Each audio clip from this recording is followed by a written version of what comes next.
All right. This is the after chapter discussion for 9.51 Z. And yeah, let's just get started. So if anyone has any general impressions, go ahead and put them in ACD reactions and comments. I'll start out. This was like a 7 out of 10 chapter for me. I feel like 7 out of 10. It was a good chapter. I enjoyed it. It just Zail in general is not my favorite character. I'm just like not. I don't like Zail very much. This chapter, like overall, just how it was done, how the theme was done, and how it had like a definite focus was really good. Though I enjoyed that aspect of it, especially the whole old people with levels thing. We've been told about them in the past. We've seen Texia, Celis's grandmother, fight a few times, and it's shown that she still has her class basically. But we haven't gotten much in the terms of old people in battle like we have this chapter. And so it was a really cool insight into what would happen if they all just came out of retirement, basically. Bookcase says, besides Greatath, besides Greatath, who doesn't really count since old goblins are just like, goblins apparently live for hundreds of years, so possibly thousands of years. So who knows how old he really is in comparison to, a normal mortal species. Old half-elves, that's kind of the, Bookcase says old half-elves, and that's basically, the same scenario I'm talking about here, where it's like, half-elves don't, even if they're old, they don't age the same as normal mortal species do. Their older people are not nearly as worn down as, an old Drake or an old human. Action Kermit says, I thought it was really interesting how the old Rubik's square thing came from the dragons basically confirms that this isn't the first time that modern humans have interacted with the Endworld. And this is something that's come up quite a few times in the past, and at this point I feel like it's a no-brainer that they basically stole quite a few ideas from Earth at various points. I don't know how it was done, because presumably it was tens of thousands of years ago, and it kind of is odd how the timeline would match up with Earth. Bookcase says, or dragons used to live on Endworld, and that's where humans got Rubik cubes. That could be it, but I kind of doubt it, simply because the Fae have interacted with Earth quite a bit, and I think they would know if a dragon was there, and they kind of never really said anything like that. They said that Earth didn't have those types of stories, or they didn't have those types of legends. They have stories about them, but they didn't ever have them. It was never super magical. But yeah. Type says, well, there is weird timey-wimey stuff between time passing on Earth and Endworld. That's true. Earth and Endworld, as we've seen with the summoning ritual, Earth definitely has faster time, basically. But even then, it still seems pretty weird how Endworld has gotten these cultural stuff from Earth over time. And, there still is the possibility that it comes from other worlds that the Fae are connected to, and these are just like recurring things, and rather than just Earth itself inventing them. But I did really like the Rubik's Square too. It's a very interesting thought.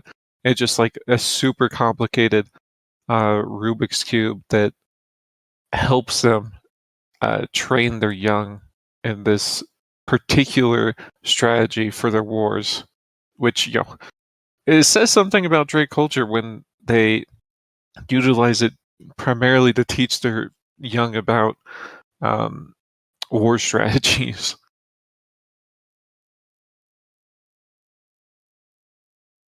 Niash Ketchup says, I mean, French, the blanc sauce pasta.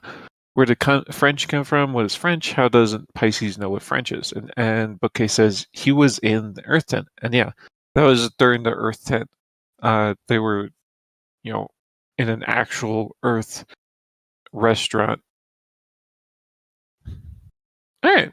So if anyone else has any, but yeah, those are my general impressions. If anyone else has any, go ahead and ping me in ACD reactions. I'm just going to keep reading out some of these messages, and then we'll move on to some questions. Sifseer says, I agree with Wiggles. Zail is kind of meh. I much preferred the hyper-paranoid X-By. That's not his name. His name is Corp. But I like the idea of having a skill that just ruins a person. Like his seeing death thing, which I completely believe is not him being crazy and he can actually see it. My favorite part was the old scintillation counter is such a dragon idea, like the dance Ilvers did with Lionette. If you're anything but perfect, you look like an idiot. It's a good way of showing Drake culture, and I like that Ilvers isn't an idiot for not using this lunatic tactic.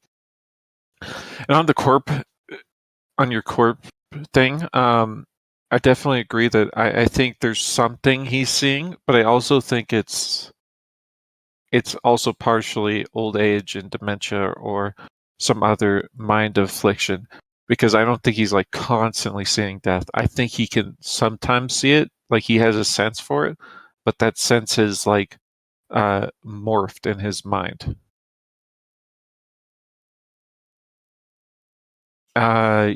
Yash Ketchum apparently read the wrong chapter and is leaving to read them. I am so sorry. I will see you guys in the next discussion. I'm gonna go and finish this chapter because I was wondering, did I forget? What the hell? Like, I don't remember all these, like, Rubrik's Cube. Like, when did that come up? I thought I just forgot. And then I looked it up. I looked at the chapter and I was like, oh shit, there's one more. Yeah, So, there's one more chapter. Good luck reading it, Yash. Have fun. right? Oh my god. All right. Back to what you said, Sivseer. You're right, and the scintillation counter is like absolutely crazy.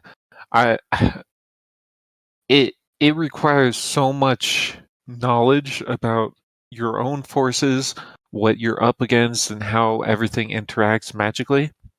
That it's kind of it's a good counter. It is, as we saw. It has some real world application uses, but it requires a general / strategist who knows so much. It also requires your soldiers to take commands extremely well. So it's definitely a very difficult strategy to pull off in real combat. Type says also there is the reference to Latin being an old language of magic. Yeah, there is that. Stick says Avalon is the gate between worlds and time flowing differently in the lands of the Fae is pretty much a trope. That's true. That's true. Bookcase says Corp, the corpse seer. Okay, thank you for that pun.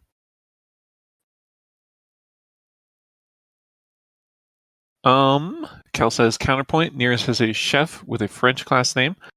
Type is correct about Latin. We know Chinese exists due to Teriarch / Eldivan and Mistram. Chest is something Near's found in ancient dungeon his group cleared. We know humans have been on the world before. We just have no idea when or how.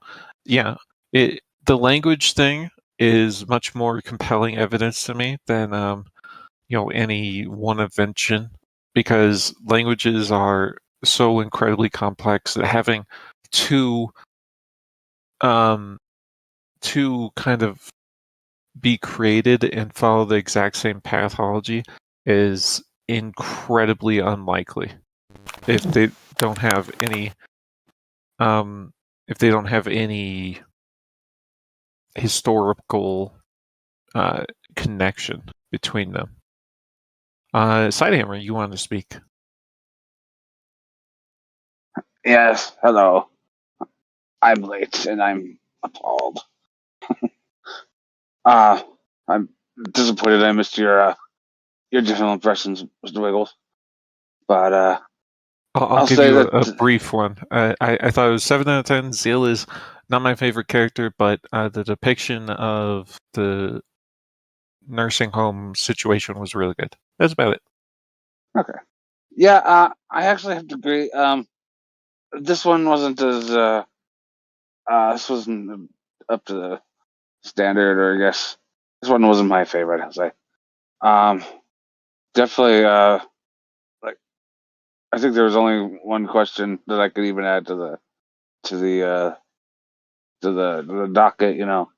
I wonder if Major Corp could see Casigna, if he could actually see death. There was no lore. There were barely anything to to ask questions about or speculate about. So I found it really difficult to think of something to talk about. But at the same time, it's I don't know. Everything we saw was either answered or just, just very kind of basic chapter of things happening. And I was intrigued when Ilvris was hurt. Then almost instantly he was fine. Uh, I do like the idea of all these geriatrics. Uh, just saying, I've got I've still got some miles left in me. I'm gonna show these young'uns how it's done. I do kind of enjoy that. At the same time, it is uh, also kind of a scary idea because I have known some people who have hurt themselves and others, or and put others in danger because they weren't ready to acknowledge, that they were past their prime or past something that they they were ready to acknowledge that they couldn't do the things could do anymore. So it does leave me feeling a little bit concerned, but it worked out in this time, and I do really enjoy that the leveling system once again kind of enables people to surpass their limits. I mean, the the there were the, I mean these guys are in their 80s, and they leveled up, for the first time in how many years. I do enjoy that, and it gives them access to things like 10 minutes of how I used to be. The guy got his sublimity back like Kill Biking, so that was pretty cool. And I enjoy the way that uh, their perspective on things, them feeling so. It's gone into the. We've discussed it before. How it's about a person's perspective or their life perspective has changed. Enables them to level up. I was also really surprised at how low level they were. They're only in their 40s. I mean, literally, Aaron has already passed these people, which is really interesting. But they also do have a higher tier of class, so that's not really to be surprised. They level faster, or Aaron levels faster, and she has a lower level or less prestigious class. But for the most part, it was. I listened to this chapter twice just to make sure I could catch everything, and there just really wasn't a lot to talk about. The scintillation in the battle was pretty fun. It's just straight up strategy, force or attacking a well dug in position, and forcing them to have to move before you have to do it. But yeah, it was just kind of meh, and I that hoping that the next part of the arc is a little more exciting. personally. All right. Clay responded to your take about Aaron by saying, Aaron's also the first summoned Earther, meaning she's a prodigy, according to Casigna anyways. And yeah, I would agree with Clay there that Aaron is, she's the exception of the exceptions. She's not someone we should judge anyone based on, basically. But thank you. Thank you for your thoughts, Sidehammer. Let me just read some more of these chat messages and then we'll get to you, Wovwu. Bookcase replied to Kel by saying, also there was some Drathian spells too, right? Stick says, humans were on in-world ages ago, but their Earth origins are probably recent. We don't have recognizably modern English as the lingua franca. Time fuckery. Yep, exactly. Kermit, I'm sorry, Stick. It's a lot of time fuckery going on. Sifsteer says, I like to think dragons invented Drake's script so they can pretend they didn't steal English from humans. That's probably true. Probably. Stick says, we might have had several waves of Earth or humans, but at least also had to be relatively modern. Yeah. Modern English had to have been imported at some point. Stick also says, my guess is that the English wave ended up on Tarandra because became a good portion of 100 families and then spread the language across the rest of Inworld during the Tarandrian colonial attempts. Same thing didn't happen with the Sinitic languages because Drath got nuked in the God War. That's possibly true. Alright, let's go to you, Wovwu. Go ahead. Give your general impression. My general impressions was that this was a solid 7 out of 10 chapter. I really appreciate any fantasy war stories. This one had some nice fantasy war. I really enjoyed seeing the elderly get used and, just the fact that their high classes are getting used. I kind of thought that this was something we'd see a little bit earlier because Geneva sort of touched on this idea that you can use people with these kinds of skills that would enhance people when she mentioned using a skill to keep someone alive for a little bit longer. I thought we'd be seeing more of this, but it's nice to finally get it. I also really liked the. I wasn't a huge fan of the fact that Ilverus got his ass whooped and then his father came in to go ahead and get the win. But at the same time, I kind of get that, he's this. Drakes do have this kind of perfectionist side to them. And using I guess a Rubik's Cube army tactic would be kind of wild and insane and hard for someone to pull off unless they were obsessively perfectionist about it. So I guess that kind of makes sense. But overall, I'd agree. I'd say this is a solid 7 out of 10 chapter. I really enjoyed it. All right, thank you, Wovwu. And yeah, that scintillation counter is just insanely difficult, I feel like.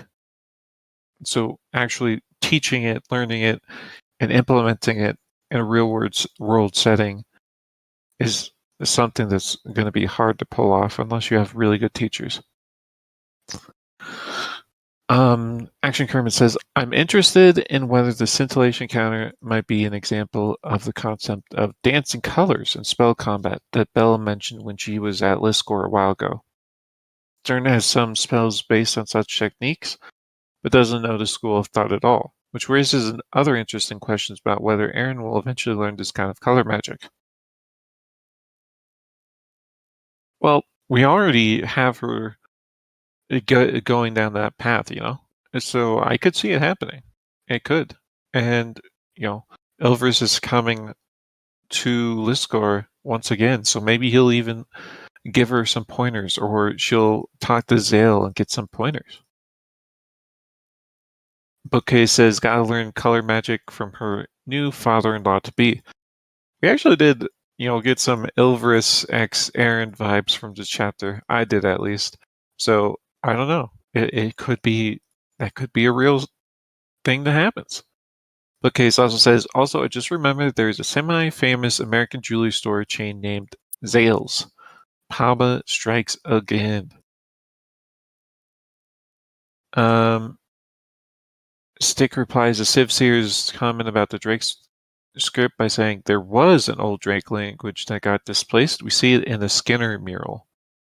Yeah, that's true. Sipsir says, I did appreciate the lower level classes. Good reminder these people lived in the waning world. Yeah, it's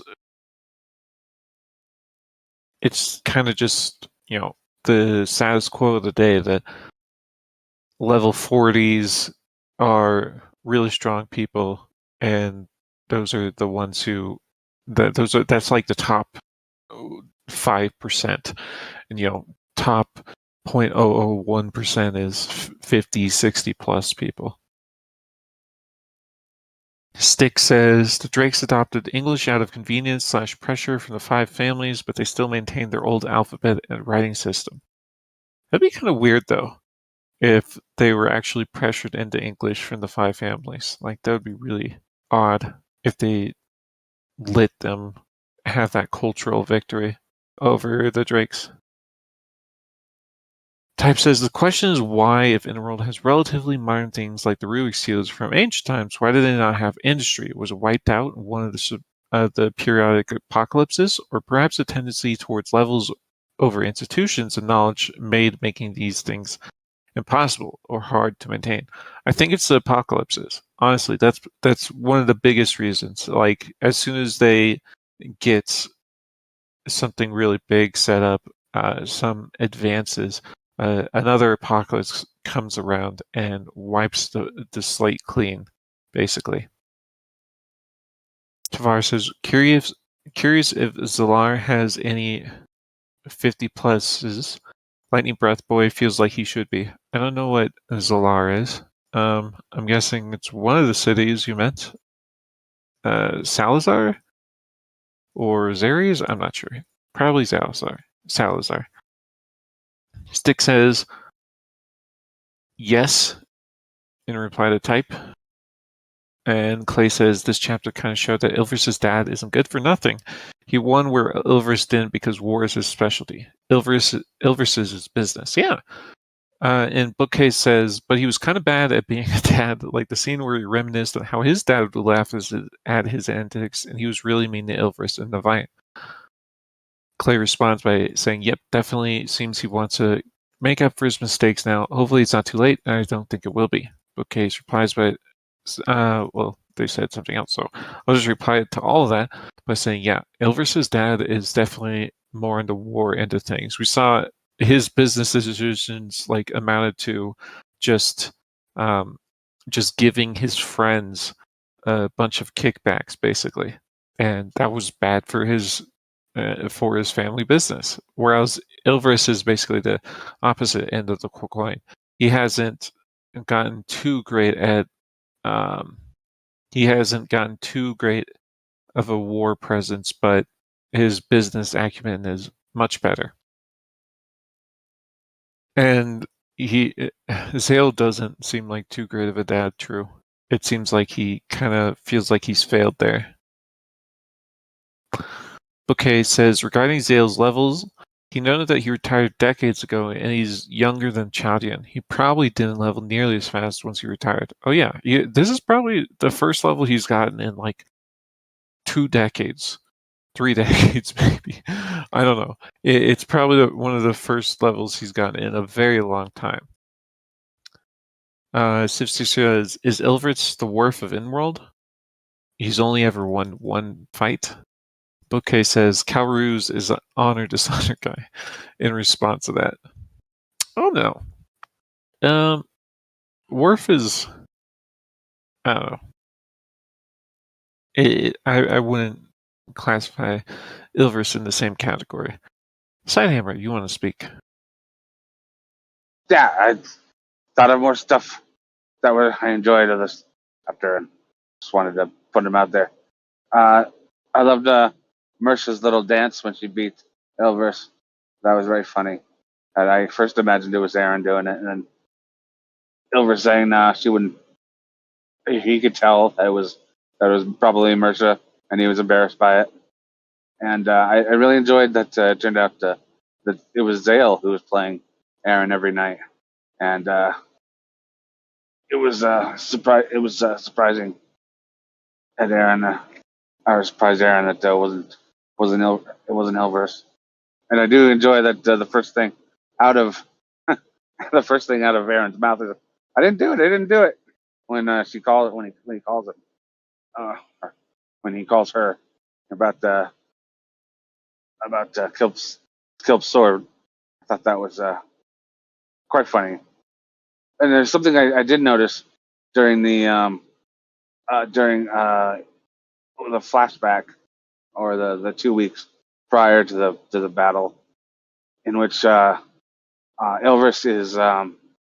is talking to his uncle Narul about being censured by the council, and there was something he mentions that there were consequences to the to his action, and then he begins to say, "I am the consequences," but stops himself and kind of laughs.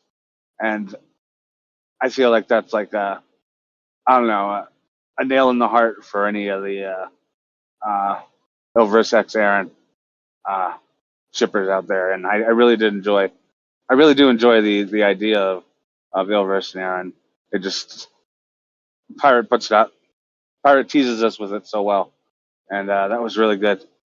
Uh, and then the addition, I forgot to even mention before, the addition of the Maestro, Linvos, Linvos, and adding them to the old folks home. I wasn't expecting. I didn't think that um, the assassin was that old. Uh, but I didn't. I did like the kind of not the repetition, but the added um, commentary on the whole aspect of the inviting your nemesis to your wedding and then burying the hatchet for that. I did like that brought up again, as it was brought up in the Maestro's first chapters. That was pretty cool. And then we see the Maestro's old uh, his old flame, and it was even respected a little bit um, by Zail. It's kind of that, don't talk about it, but I wish I had something like that almost. That might be one of the reasons why their one of their other friends was life's marriages had fallen apart a little bit more. There was a kind of an understanding in Zail, but that kind of supersedes, or the Drake's homophobia, I felt like.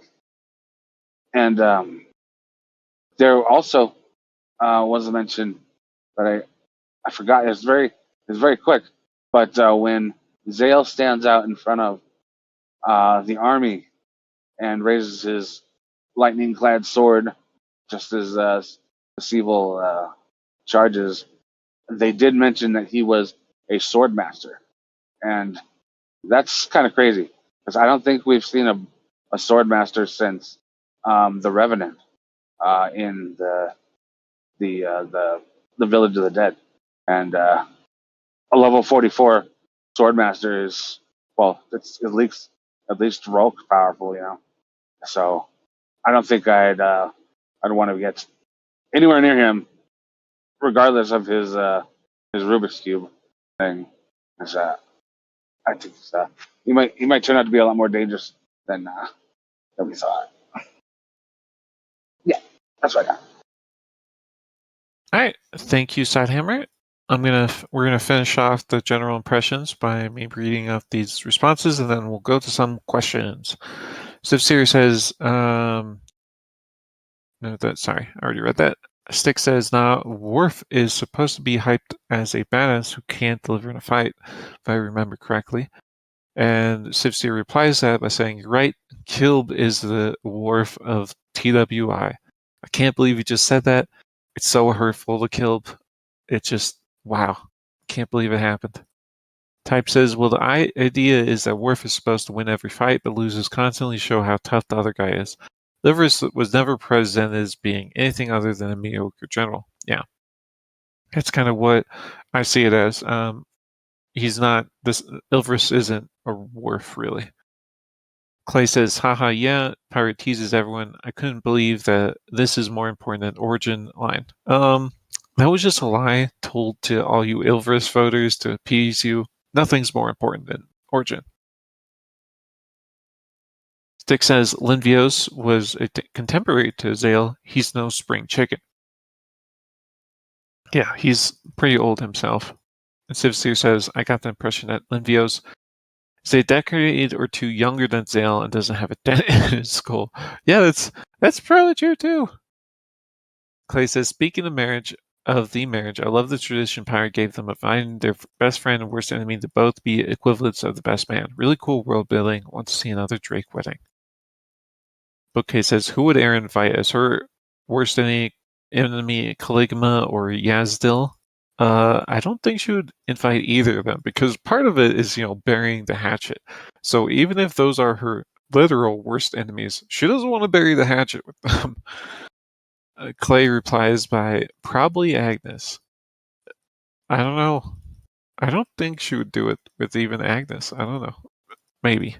Stick says, actively leveling in a primary fighting class does wonders for your health. That's true too. It seems like warrior classes, that kind of class, really helps you with getting old, basically. Type says, Drakes are really the best fleshed out of in-world cultures. Sivsir says, she can't invite Nerhavia because that's going to be her wife. I'm imagining Magnolia. Clay says, one of my favorite things in TWI, more Drake lore. Alright, those are all the general impressions. We've been doing these general impressions for quite some time now, actually, like 30 minutes. We should do some questions. So, let's do this. How do you feel about Zail? Will he be brought in the fold in terms of the Necromancer and Ilvris? Is this the action that'll bring him closer to the sun, or will it alienate him further? So Zail, what do you guys think? I personally don't think that Zail is going to be told about the Necromancer. I think that's actually it'll never happen simply because Zail has dementia, such whatever he has in terms of forgetfulness. The fact that he might just spill the beans on any given day because he forgot that he wasn't supposed to tell anyone is really bad. So I don't think he'll be brought into the fold. And so even if this kind of brings him closer to Ilvris, the fact that Ilvris obviously has something that he's keeping secret from Zail is still going to have some decent friction going on in their relationship. Clay says, oh, he's gotta. Ilvris doesn't have a general. Maybe he'll be brought in once the attack begins in the open. And yeah, I can see definitely once the attack is more public knowledge, that is definitely the best time to bring in Zail, in my opinion. Clay also says, I could see Zail being brought in, but not fully, i.e. Ilvris tells him it's still an anti-Antinium force. That's a good idea too, though at the same time it could lead to some political fallout if Zail just starts talking about it. But you could spin that in your own way, because if he's letting out secrets that Ilvris is actually getting together an anti-Antinium task force, it kind of brings the focus away from it being the Necromancer, simply because that was supposed to be secret, but he gave it away. So it could work. That's a good idea, Clay. Type says Zail will not be brought into conspiracy, at least until it is no longer a secret. And Pandramine says Zail and the other old people rise more and more in power and position until it's revealed that Az made them into puppets. Okay, at least Zail I don't think is a puppet. Maybe some of the other old peoples are puppets at this point, but Zail, I'm pretty certain he's not. But Wavu, you wanted to say something, so go ahead. Yeah, I don't think he's going to be relevant in terms of the Necromancer, at least for a while, just because of the fact that I feel like this is sort of like patching up a hole in the plot where There should be a lot of stuff going on in Salazar with the family company, and Zail's going to fill that hole because we learned that Ilveris is looking to the north because of everything that Saris told him. So I think Zail's going to have more of a background role, but now we're getting him fleshed out so we know who's there. All right. Thank you, Wovu. All right. Type replied to Pangermind by saying, I don't think Az would have his puppets sitting around in a retirement home. Well, you never know. A retirement home might be a pretty good place to learn some old Drake secrets, honestly. With how they seem to just spout off random things in their homes.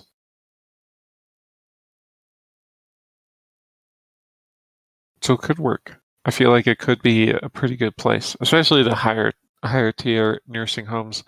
Now, obviously, you wouldn't want them in the standard ones.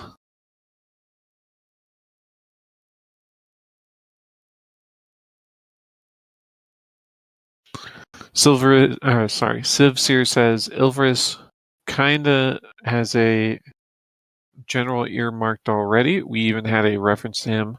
The blue idiot himself this chapter. Olsum is the most likely to be Ilveris's general. They both cover each other's weaknesses well. Olsum has a shocking deficiency in non-ant talent, and Ilveris is fantastic at finding talent. Zail is going to be left behind to guard the home front. I imagine he's going to have a larger interaction with Alaric than Ilveris. Now that you brought up a good point though about Ilveris finding talent.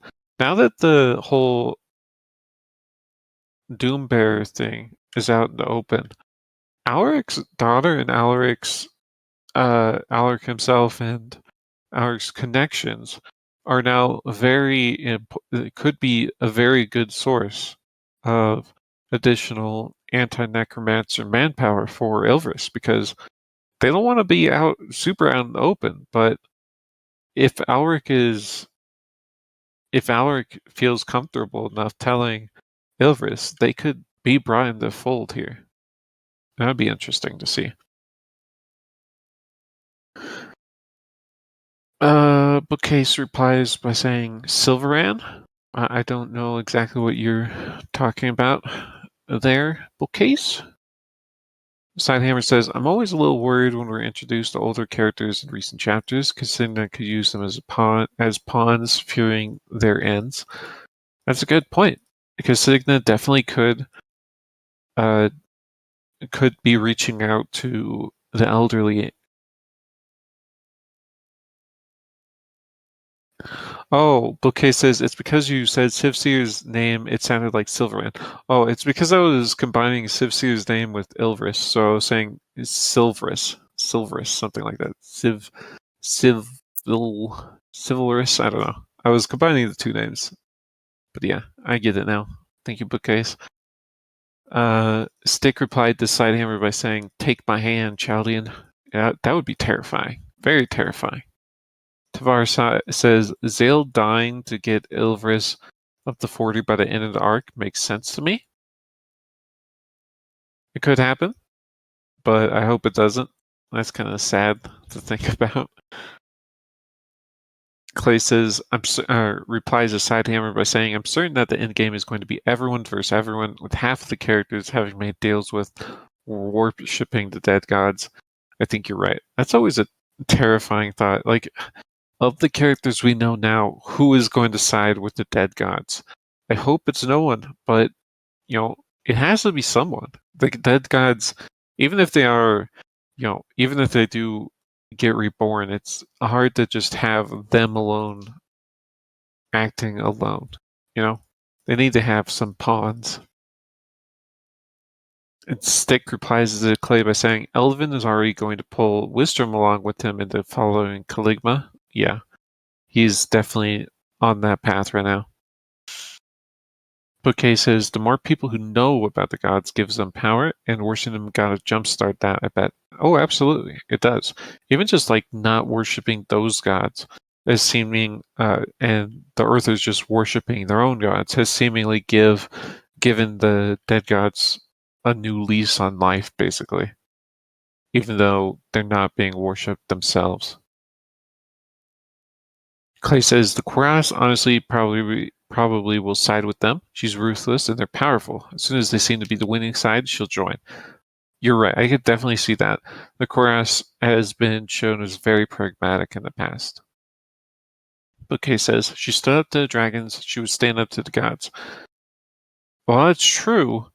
It's the dragons like showed themselves to be incredibly bad rulers, and I think they were very bad despots.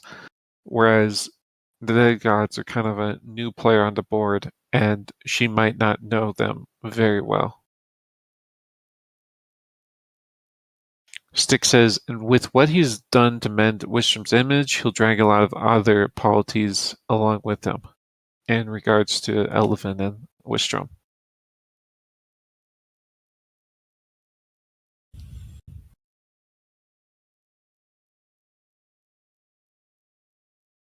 Type says, well, the dead gods are more like the oldest players. That's true. True. It just,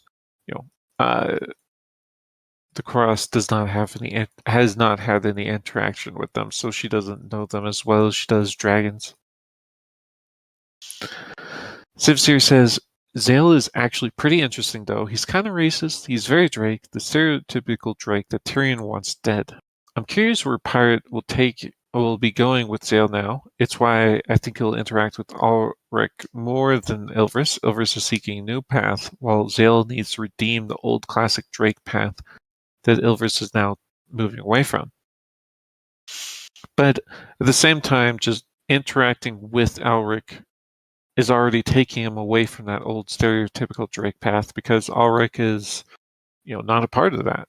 Really, he's a Gnoll, and he's more than just Gnoll. He's a Gnoll who's in probably the highest position of power in his company, and it's already breaking away from that Drake path in many ways. Old Drake path, I should say. Stereotypical Drake path. But we'll see where Zail is taken from here. Hopefully not. I thought when he was taking over the business in Volume 8, he would, try and push Ilvris out, actually, at this point. But he hasn't yet, which is good to see, at least. Clay says, go ahead, Wovu. Didn't he say that he should have left more for Ilvris? He's not thinking of double-crossing Ilvris at all. Yeah. But when he took over originally in Volume 8, and Ilvris was going to, what's it called, Ateslia, I thought then that Zail was going to kind of take over rather than give Ilvris anything, but it that's been shown to be pretty wrong at this point. Clay says, I could totally see Zail and Ilvris' interactions representing a change of Drake culture. Zail accepting, loving, and wanting to help Ilvris, symbolizing the old Drake way, giving way to the new way. We see the seeds for that already. He just doesn't know what Ilvris is trying to do yet. He needs to fully get behind and help them. Yeah, the whole secret that Ilvris has right now with the Necromancer is kind of putting up a wall between the two. And it's hard for them to really connect with that wall there. Krunk says, Ulrich also is part of the Doombearer group, which just speaks even more to his competence and ability to keep secrets over periods and operate within them. That's true. He's definitely someone who knows how to keep secrets. All right, I think we're good on that question. Let's move on to another one. Well, one more response. Type says, well, Zail has bad health problems along with the retirement culture makes it difficult for him to push off Ilvris. That's true. But now we're saying that kind of being turned on its head a little bit with them being the last defenders of the wall, basically. And that's giving them political power right now. All right. Let's move on to another question. I see number 6 on here. Who was Aaron playing chess with? Someone new or someone we know? The person Aaron was playing chess with was Zail. But yeah, it's basically said in the chapter. I just wanted to address that for whoever wrote it. It was Zail playing chess with her.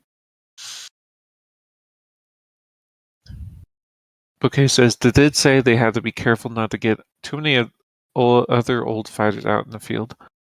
Sifsu says, I do think Zail will get a dose of what a dementia cure Aaron whips up for Chaldin. If she does, I don't actually see that happening, honestly, Sifsir. At least not Aaron doing it. Maybe Salas could do it. Type says, oh yeah, Zail is good at chess apparently. Yeah, apparently he's really good. Like, up there with Nears, basically. He's very, very good. Which is cool to hear about. Bookcase says, better butterscotch, better brains candies. Yeah, I don't see that happening. Honestly, I don't. But yeah. Stick says, funny how Ulrich's paranoia over the Doombringer problem drove him out of Ilvers's camp and into Zail's. I'm really interested in seeing a new Ulrich perspective because you know, they're Doombearers now. They're no longer Doombringers. And although that change is really new, it must be very liberating for Ulrich to know that the overall overarching thought from the Knoll conglomerate, I don't know how to say it, the Knoll people is changing very quickly. Sifsir says, side eyes wiggles, Aaron has memory flame and is a witch of second chances. Yeah, I still don't see it. I'm sorry, Sifsir, I don't.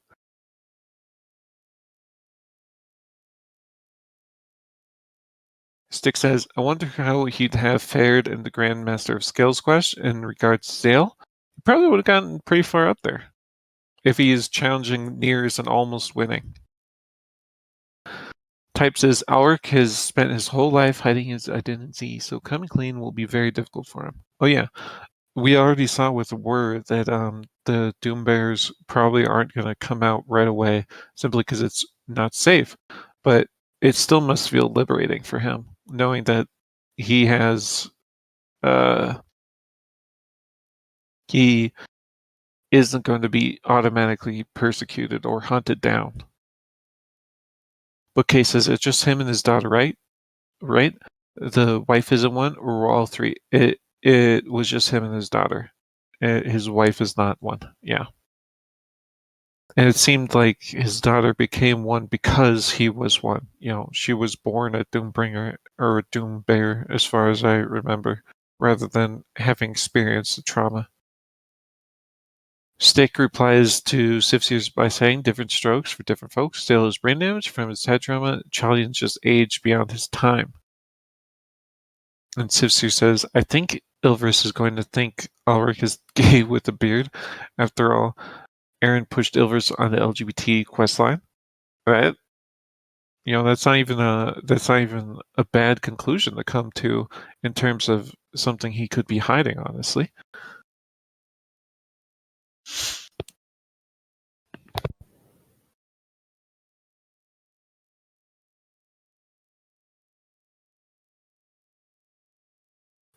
All right, and Clay says, yes, we need this to happen. That'd be so funny. Yeah, honestly, it's a good idea because, like, it's just something that could be seen if Ilvers was wondering what he could be hiding. Bouquet says, if anything, Zail would think sexy is the beard, since he knows she is with Ilvers. Yeah, that could happen. All right, we're going to move on from this question, and we'll get a couple more questions. We're getting close to an hour now.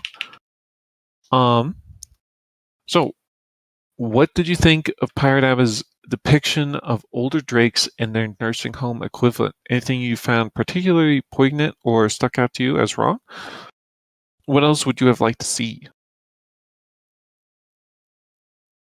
And this was something I noticed quite a lot of chat activity around over on the main server. I saw a lot of people talking about how this was a really good depiction of what happens in older nursing homes, basically, and how dealing with this is very difficult for everyone involved. And yeah, I agreed with a lot of those messages that just this was a really good representation of what growing old is like, and being able to see at levels like kind of equalize that was really powerful, and that these people still have something they can contribute even if they have issues that they need help dealing with, and that contribution is really nice to see.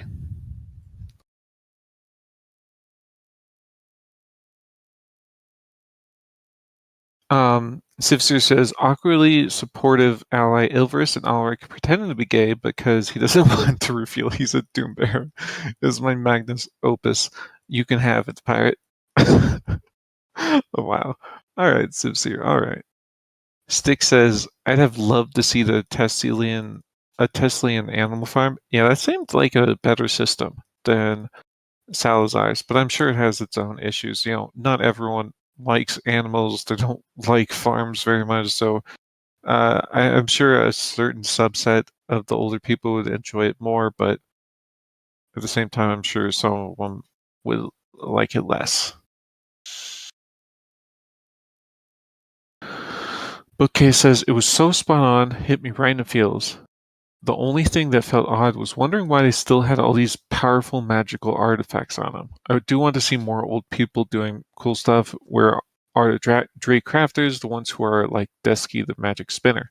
Well, on the magical artifacts thing, Corp was the one who brought out a crossbow with a phoenix fire arrow, I think it was, and he was gonna level. He was just gonna kill them all with it, but I think Corp is, he's a special case. He's obviously a spy, so actually taking something from him and keeping it from him is going to be hard.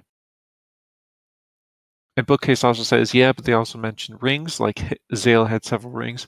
And yeah, I just think that taking something from a high-level Drake who is older, but they're high level, they're part of walled families, that's difficult to do. I feel like that's honestly just difficult to do and keep it like that. Powerful people, even if they're old, don't like it when you take things from them.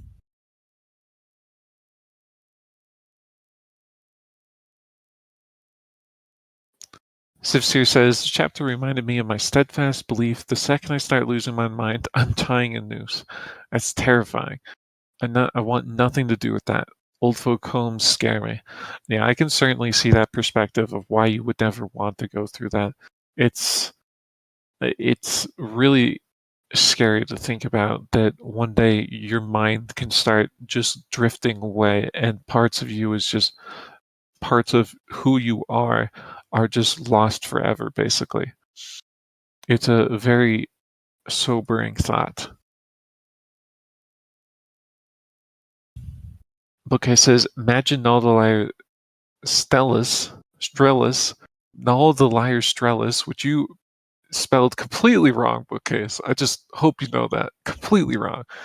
Anyways, Bookcase says, imagine all the liar Strellis, but older and angry about being around people. Why are you spelling it wrong on purpose, Bookcase? It hurts my head. I had to translate these comments into actual spoken words here.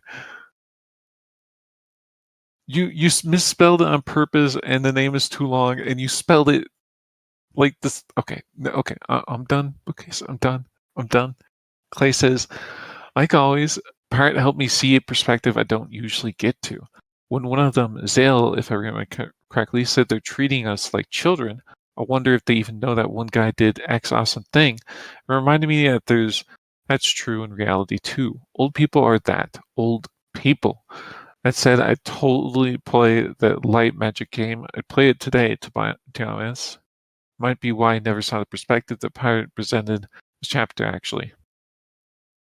And yeah, this is... honestly, I've never seen a fantasy story delve into an old people's home like this and get this kind of perspective. It's just not something I've ever seen, and it's really cool to see. Crunk replied to Sifsir by saying, Wiggles, you don't... okay, I'll just let that. I won't read that out. Pandramine replies the bookcase by saying, Fistful had the crafters and blue-collar magic workers. Bookcase says, baby drakes like to hoard stuff, older drakes hoarding stuff even more. Yes. As they get older, they revert to being hoarders. Bookcase says, I'm guessing for Salazar it would be gem cutters and jewelry makers. Yeah, it probably is. They need to have that kind of stuff there. And they have a ton of gems, so probably is gem cutters and jewelry makers.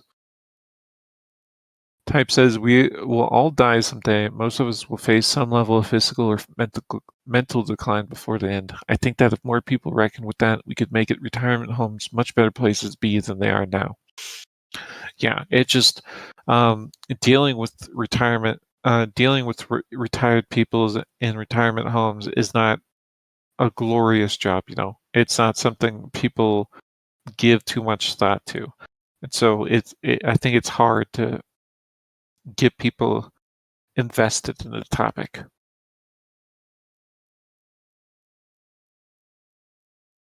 Clay says, empathy is always the answer. Sivsir says, I want a small arc of Lissam founding a better version of this in Liscor. That's his thing. He looks after people. He's got his school now. Old folk home is next. Yeah, Liscor needs old folk homes now. It's got to become better than every single one of the walled cities in every way. And then we'll nuke all the old wall cities and tell people to come to Liscor. Bookcase is Nullalier Strellis, spelled correctly. Okay, this wasn't that far off, but yeah, too long. It is a very long word. It is a very long name. I'll give you that. I will.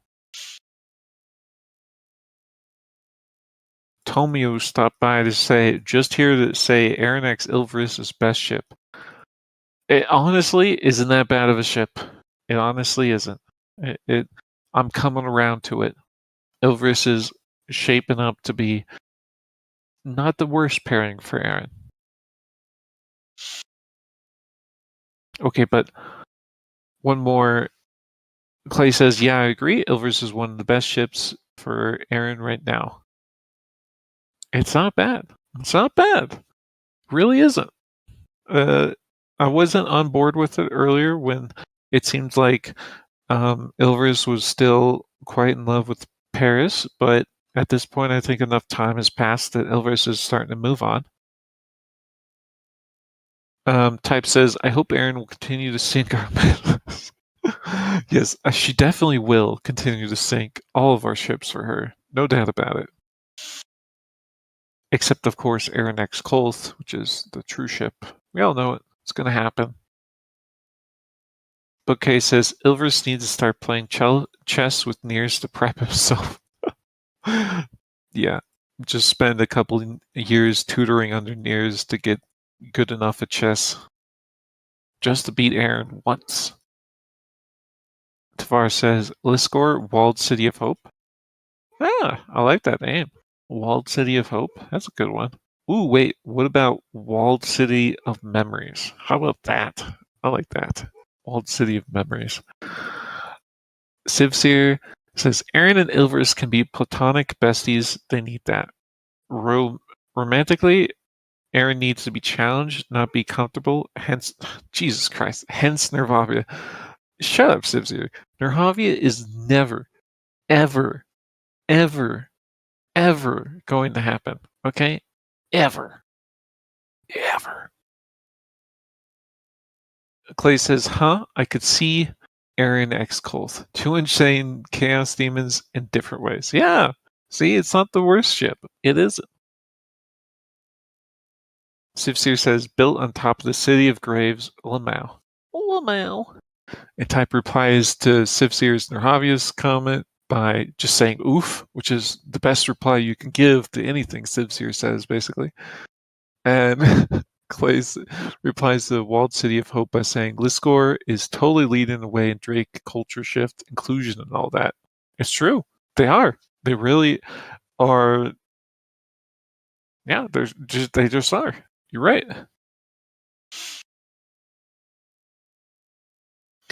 Okay, Missile Pie says, ready for the Aaron Nerhavia age gap discourse? It's never going to happen. Nerhavia and Aaron are never getting together. Ever. Ever. Ever. Sidehammer says, Niers, Ilvris, Nerhavia, in that order. Hmm.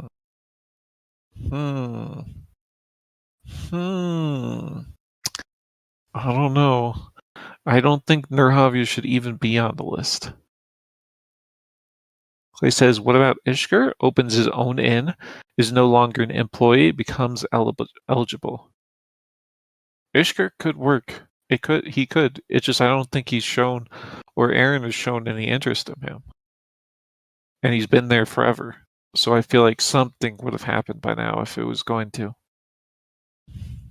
Wovlu says, Liskor, walled city of being a progressive hick town. Okay, I think that's a little too wordy, Wovlu, unfortunately. Type replies to Zevara by saying, well, they do have an ancestor living nearby. That would make them a true walled city. Oh yeah, they just need to go kill that ancestor and steal some of his bones.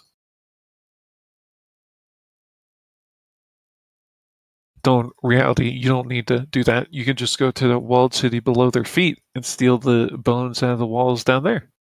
Problem solved. Sidehammer says it would be a great harem. No, it wouldn't. It would be the worst thing ever. Sidehammer, worst ever. Sivseer says Aaron dating Ishkur would be like her saying her apron. Oh, okay. Her dating her apron. That was completely different word there, Sivseer, but okay. But yeah, I don't see Aaron X Ishkur happening. I don't. Clay says Aaron needs a chill supporter, in my opinion. Someone like Niers, they just explode. Bookcase says a chill supporter. How about the ultimate one? Yes, Bookcase is on the right track. The ultimate supporter for the ultimate innkeeper.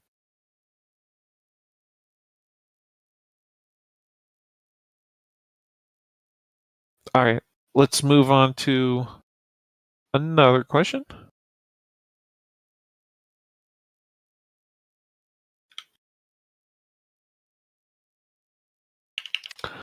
Can Major Corp, the old Drake who sees death, see Casigna? Can he actually see her? This is like one of the parts of the chapter because Corp was referring to death as female, but at the same time, that just could be a cultural thing. But he was also he was saying he could see death, and when he looked at everything basically, and it's kind of interesting to think about whether or not he's actually seeing a physical presence or if it's just mostly all in his mind. I don't think he's seeing Casigna. That would be a bit much. Like, I don't even know what kind of skill he would need to have to be able to actually see Casigna grabbing souls as they died. That would be level 70 plus type deal, I'd feel like, not whatever he is, which is presumably in the 40s to 50s.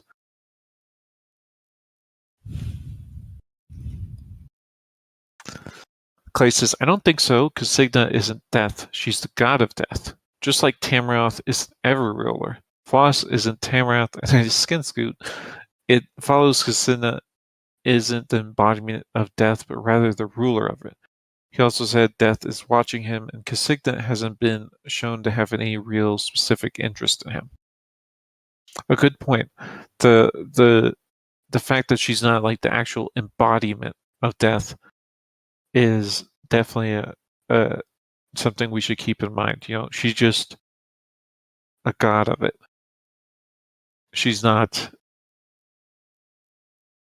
she's not, if she was gone, death itself wouldn't be gone, I guess is what I'm trying to say.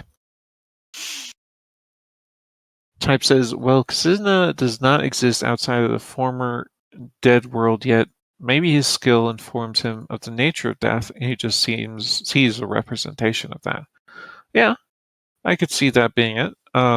He probably he probably is not seeing Casigna herself. It's true.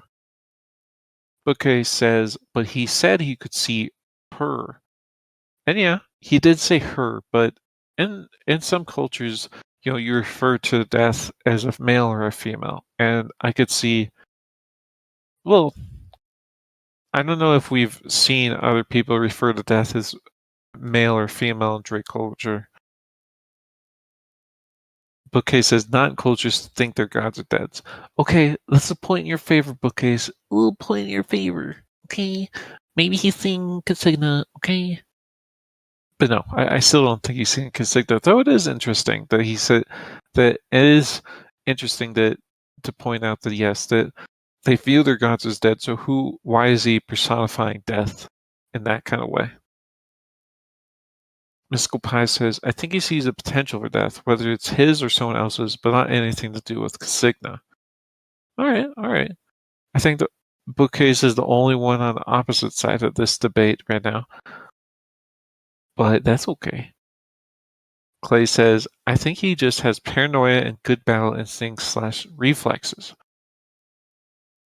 He definitely is paranoid. Let's be clear on that. He is absolutely paranoid.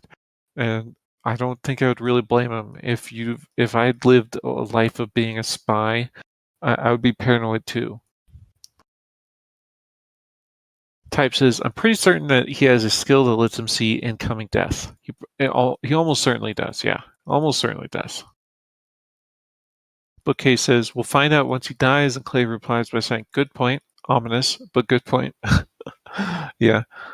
All right, let me see if there's any more questions that we could cover real fast. We'll just do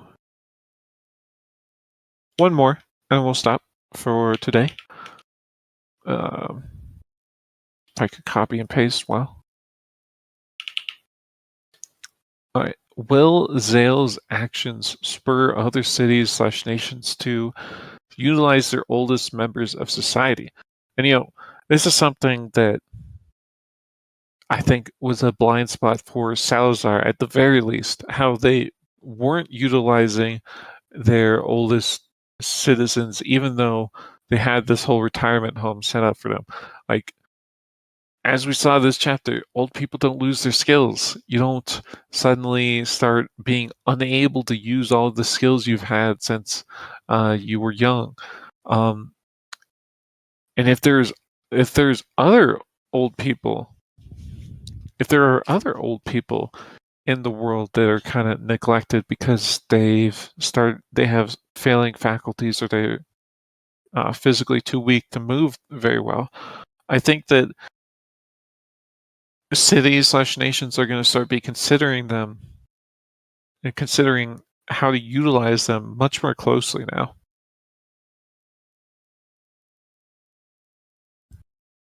And this might be a kind of wake-up call for them to get kind of programs in place to help old people,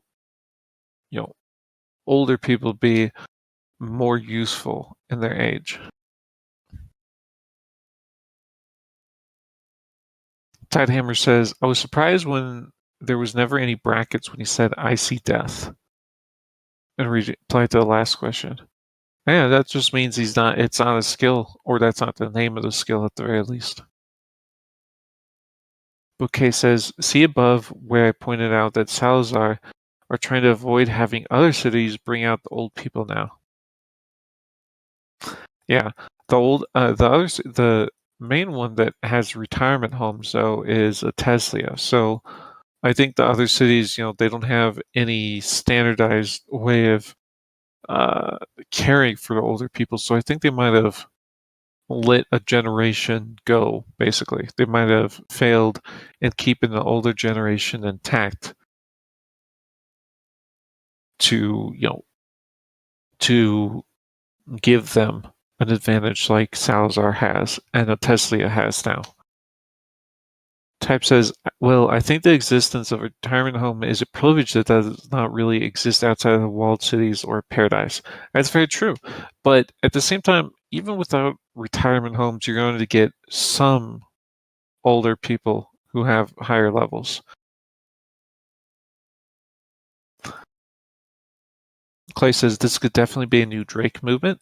Type says, even in Salazar, it's only important at the level that end up in the retirement home. Well, in that particular one, there were some. Zail alluded to there being some in the lower tiers as well. Clay says, that would be such a cool skill name. Might be a red skill though. And Stick replies by or condition in terms of the I see death comment.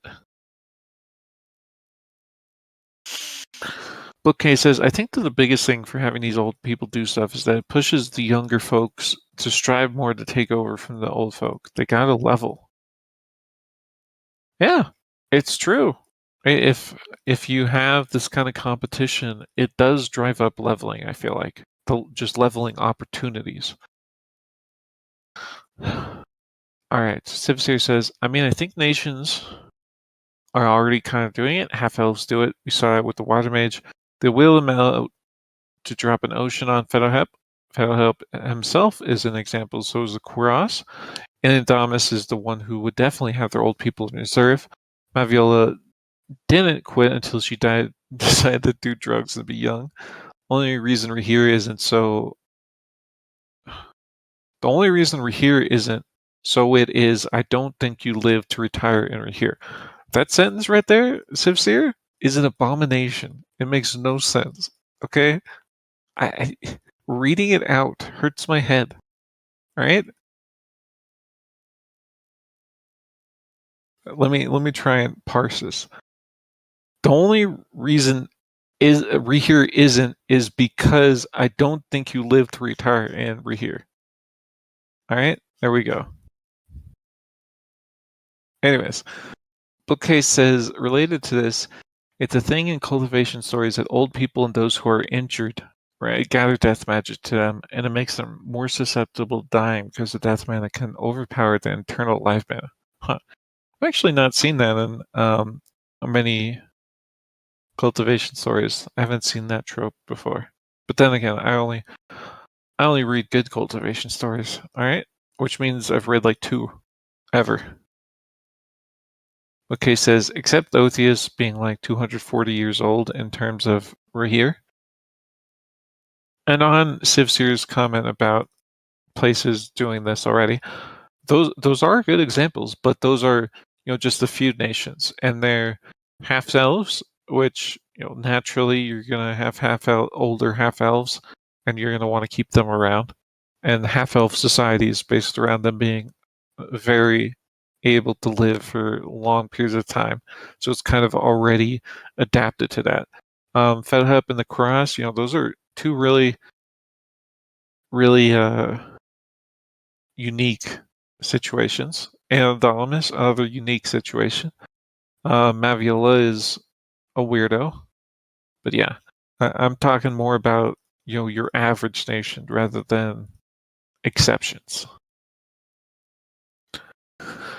Mystic Bai says, this seems like a problem unique to cities where old people are sidelined so the next generation can take over / the old people get crazy. We know that in no society their powerful elders still play an important role even if they aren't necessarily in charge. Drake society, I think if the older generation doesn't voluntarily step down, they're kind of challenging the validity of the rule of the younger generation. Seems like not using old people is uniquely Drake City with a retirement home problem. That could be true. Could be, yeah. Civseer says, look, I have to do my job, refresh this page, and type. I'm going to complain and type random sentences. It's okay, Civseer. I'll pat your head. I'm patting your head right now, okay? Pat, pat, pat. Type replied to bookcases, except Otius being like 240 years old, by saying, time magic breaks a lot of rules. It's true. time magic is cool that way. Sivsir says, I want Nerhavia to host gladiator matches with their old people, turn 90, fit them out in the pits, and watch them bleed. Jesus Christ, Sivsir. Jesus Christ. What the heck? Clays replied to Mystical Pie by saying, it does seem like a very Drake culture problem. I got mine. The people. Old people gotta go so the young people can hoard the limited resource of power. Those are the total opposite with how cooperative they are. You won't find better friends, like Fesci says, it's basically their motto. It is a very interesting dichotomy between the two and how they kind of are forced to live so next to each other when they're so very different. Alright. This has been a very good discussion. We've gone for an hour and 20-ish minutes now. We covered a lot of the chapter. I think we covered most of it, in fact. And yeah, it was a good discussion. And I'll read out the last couple